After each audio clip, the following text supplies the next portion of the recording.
कैसे हैं आप सभी। उम्मीद करता हूँ आप सभी ठीक होंगे और अच्छे होंगे। तो बच्चों, मैं विवेक कुमार आपका स्वागत करता हूँ विवेक मैथ्स क्लासेस में। तो आइए बच्चों, आज हम अपना प्रश्न नंबर 2 देखते हैं, एक्सरसाइज 3.1 का। तो एक्सरसाइज 3.1 का प्रश्न नंबर 2 क्या कह रहा है उसे हम समझते हैं। और देखिए, अनुपातों A1/A2, B1/B2 और C1/C2 की तुलना कर ज्ञात कीजिए। बच्चों, हमें इन तीनों से तुलना करनी है। A1/A2 क्या है, B1/B2 क्या है, C1/C2 क्या है। तुलना कर ज्ञात कीजिए कि निम्न समीकरण युग्म, हमारे समीकरण युग्म होते हैं, अभी बताऊंगा। समीकरण युग्म द्वारा निरूपित कीजिए कि एक बिंदु पर प्रतिच्छेद करती है, समांतर है अथवा संपाती। तो बच्चों, सबसे पहले A1/A2, B1/B2 और C1/C2 में संबंध समझिए। जब A1/A2 और B1/B2 आपस में बराबर नहीं है तो उन्हें हम कहते हैं प्रतिच्छेदी। क्या कहते हैं? प्रतिच्छेद करती हैं या प्रतिच्छेदी रेखाएं। फिर दूसरा है बच्चों, A1/A2 और B1/B2 तो बराबर है, लेकिन C1/C2 बराबर नहीं है, उन्हें हम समांतर कहते हैं।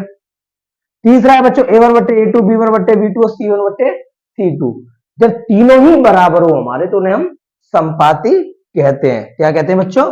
संपाती। यहां समांतर लिख गया, सॉरी, संपाती। ठीक है बच्चों। दूसरी बात, पहला आपको यह याद होना चाहिए। दूसरी बात, रेखिक समीकरण का व्यापक रूप होता है बच्चों ax प्लस by प्लस सी। और बच्चों, हम युग्म के लिए देखें तो युग्म में हमारा कितना होता है? 2 होता है भाई। कितना होता है? 1, 2। तो दोनों में हम पहले वाले में A1, B1, C1 नाम देंगे, दूसरे वाले में बच्चों A2, B2, C2। कैसे? प्रश्न नंबर तीसरे का आप लोग अब पहला देखिए। आप लोगों को दिया हुआ है 5x माइनस के 4y प्लस के 8 बराबर 0। ये आपका समीकरण फर्स्ट है बच्चों, ये समीकरण 1 है। तो इस समीकरण 1 की तुलना, ठीक है बच्चों, तो समीकरण 1 है की तुलना A1x प्लस B1y प्लस के C1 बराबर 0 से करने पर, भाई ये पहला समीकरण है तो पहले वाले से करेंगे A1, B1, C1।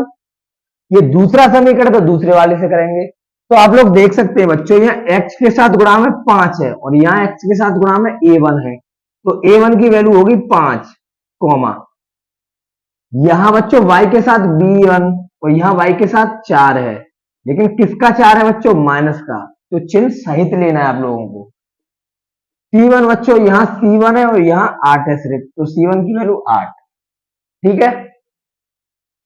ऐसे बच्चों दूसरा समीकरण 7x प्लस के 6y माइनस के 9, कितना? माइनस के 9 बराबर 0। कितना बच्चों? बराबर 0। तो देखिए कि तुलना, बच्चों हम तुलना किससे करेंगे? A2, दूसरा समीकरण है A2x B2y प्लस C2 बराबर 0। भाई समीकरण दूसरा है तो दूसरा ही बहुपद लेंगे हम। भाई जो रेखिक समीकरण का दूसरा व्यापक रूप है वही लेंगे हम लोग, बहुपद नहीं, जो दूसरा व्यापक रूप है उसे लेंगे। ठीक है। तो भाई x के साथ यहाँ 7 गुणा में, यहाँ A2 गुणा में, तो A2 की वैल्यू 7। ऐसे b के साथ y के साथ B2 और यहाँ y के साथ 6, तो B2 बराबर 6। C2 बच्चों कितना है? प्लस का है और यहाँ माइनस का है, तो चिन्ह सहित माइनस का लेना है। तो उम्मीद करता हूं बच्चों आप लोगों को ये समझ आया होगा कि कैसे हम लोग A1, B1, C1, B2, C2, A2 कैसे निकालते हैं इन्हें। तो इन्हें हमें इससे तुलना करने पर निकालना होगा बच्चों। अब आप लोग देखिए, पहला है A1/A2। A1 है 5 और B1 है 7, कट तो रहा नहीं है, इसे ऐसे रहने दीजिए बच्चों। B1/B2, B1 है बच्चों माइनस का 4 और B2 है 6, यही है ना भाई। B1 -4 और B2 6, तो 2 दूना 4 और 2 तिया 6, कितना आ गया? माइनस के 2/3। ठीक है बच्चों। फिर है C1 C2, भाई C1 कितना है? 8 और C2 है माइनस के 9। बच्चों C1/C2 ये आ गया आप लोगों का।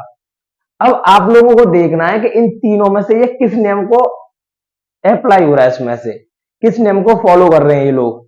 जैसे आप लोग फॉलो करते हैं ऐसे ये भी फॉलो कर रहा है, तो इन तीनों में से कौन सा फॉलो हो रहा है बच्चों? क्या A1 सॉरी क्या 5/7 हमारा -2/3 के बराबर है?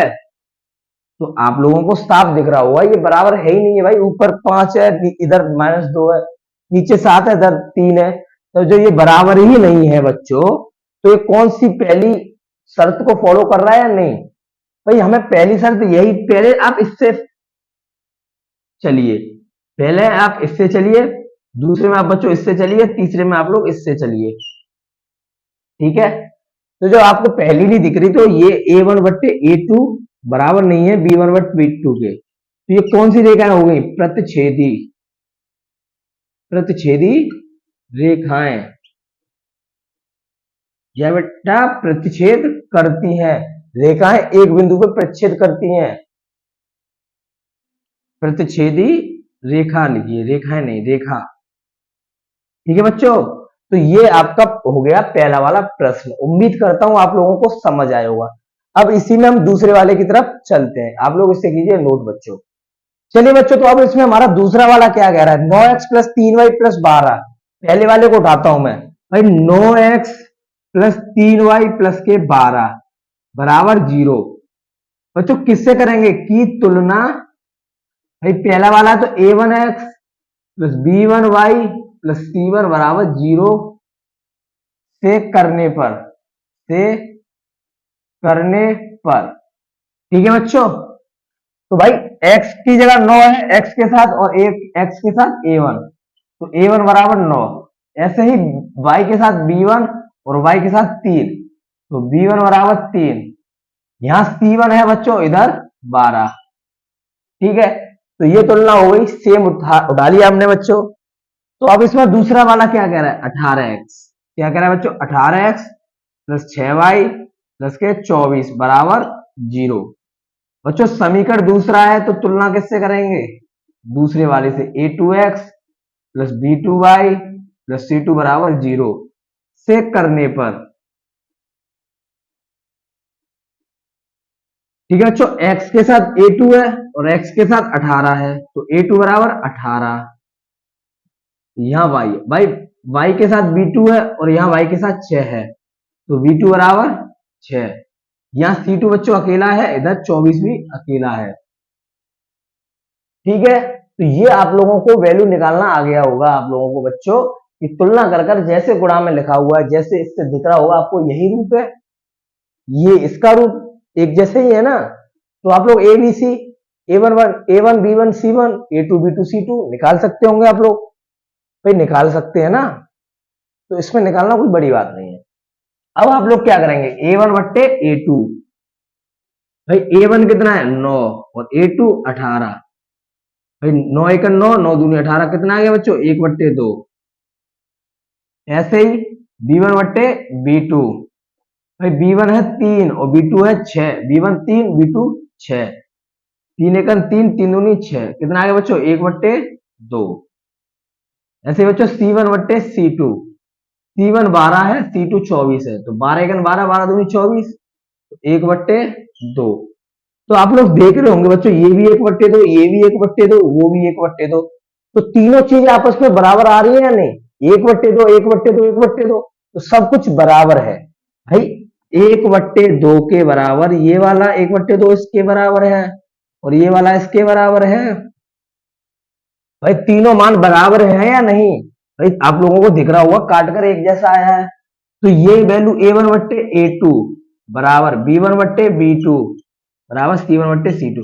भाई ये 1/2 इसका मान है, ये 1/2 इसका मान है, ये 1/2 इसका मान है, तो ये तीनों बराबर आ गए।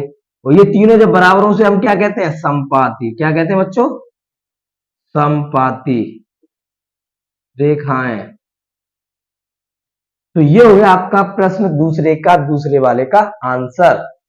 कोई बड़ी बात नहीं थी बच्चों, छोटा था। उम्मीद करता हूं समझ आया होगा। अब तीसरे की तरफ चलते हैं, आप लोग कीजिए से नोट बच्चों। तो चलिए बच्चों, पहला और दूसरा हो चुका है हमारा, अब चलते हैं तीसरे की तरफ। ठीक है बच्चों, इसमें मैंने सब कुछ लिख दिया था कि आपका ये सूत्र प्रयोग होगा, ये व्यापक रूप होगा, तो मैंने सब कुछ लिख दिया था। तो आप भी उम्मीद करता हूं ऐसा ही लिख कर चलें, इससे आप लोगों का एक तरीका बना रहे, आप लोगों को पता रहे कि क्या क्या होता है। भाई मंजिल को पाने के लिए थोड़ी ठोकरें खानी पड़ती हैं, थोड़ा गिरना पड़ेगा आप लोगों को, लेकिन मंजिल अगर चाहिए तो डटा रहना होगा। ठीक है, तो बच्चों तीसरा वाला है, इसका पहला समीकरण दिया हुआ है 6x माइनस 3y प्लस 10 बराबर 0। बच्चों की तुलना हम किससे करेंगे? की तुलना a1x plus b1y plus c1 बराबर 0 से करने पर, तो बच्चों a1 की x के साथ a1 है, x के साथ 6 है, तो a1 बराबर 6, y के साथ b1 है, y के साथ -3 है, तो b1 बराबर -3। भाई c1 है यहाँ 10 है, तो c1 बराबर 10। ठीक है बच्चों, सेम था, निकाल लिया। ऐसे ही बच्चों समीकरण 2 क्या था? 2x माइनस के y प्लस के 9 बराबर 0 की तुलना। बच्चों दूसरा समीकरण है तो सब कुछ 2 का चलेगा, 2 है a2x b2y प्लस c2। भाई दूसरा समीकरण है, जब पहला समीकरण तो a1 b1 c1 चलेगा, दूसरा है तो a2 b2 c2, कोई बड़ी बात नहीं है ना। x के साथ a2 गुणा में, x के साथ 2 गुणा में, तो a2 बराबर बच्चों 2, y के साथ b2 गुणा में, और y के साथ यहाँ बच्चों कुछ नहीं है तो 1 होगा। ठीक है बच्चों, तो b2 बराबर 1, लेकिन माइनस चल रहा है तो माइनस का 1, यहां c2 है और यहां प्लस का 9 है। तो बच्चों ये आ गया आप लोगों का मान। जब कुछ ना हो तो आपको 1 रख लेना है, इस बात को ध्यान रखना बच्चों, 1 रख लेना है जब कुछ ना हो तो। अब भाई हम क्या करेंगे? a1 बट्टे a2 निकालेंगे, तो a1 है 6 बट्टे 2, तो 2 1 2, 2 3 6। बच्चों ये आ गया 3 बट्टे 1, 1 का भाग लगेगा तो 3 ही आएगा। आप लोग इसे 3 बट्टा 1 कीजिए। ठीक है, b1 बट्टे b2 माइनस का 3 बट्टे माइनस का 1। बच्चों ये कट गया, माइनस से माइनस, क्या आ गया? 3 बट्टे 1। ऐसे ही बच्चों c1 बट्टे c2 तो हो गया 10 बट्टा 9। तो आप लोगों को दिख रहा होगा बच्चों कि a1 बट्टे a2 बराबर b1 बट्टे b2। क्या दोनों बराबर नहीं है? क्या इसकी 3 बट्टे 1 वैल्यू है, इसकी 3 बट्टे 1 वैल्यू है, तो दोनों आपस में बराबर है। लेकिन जो ये c1 बट्टे c2 है ये बराबर ही नहीं है, ये हरामी है, ये इंसान। ठीक है, ये जो c1 बट्टे c2 हरामी है, ये बराबर नहीं आ रहा। लेकिन ये दोनों तो बराबर है, इनकी क्या कमी है? भाई इन दोनों को तो बराबर कीजिए, यही तो बराबर नहीं है, इसे हमने बराबर नहीं किया। इसका मतलब ये है कि ये इसके भी बराबर नहीं है, इसके भी बराबर नहीं है। ठीक है, और ऐसा कौन सा होता है हमारा? भाई ये बराबर ही नहीं है तो ऐसा कौन सा होता है हमारा? ऐसा कौन सा है जो बराबर नहीं है? a1 बट्टे a2 b1 बट्टे b2 बराबर नहीं है c1 बट्टे c2 के, तो कौन सा है? समांतर। तो इसी को कहेंगे हम लोग समांतर। क्या कहेंगे बच्चों? समांतर।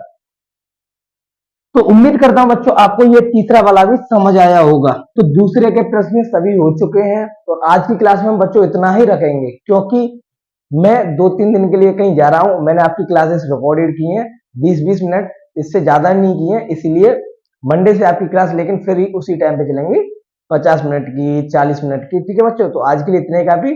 जय हिंद, बाय बाय, टेक केयर। जय हिंद बच्चों।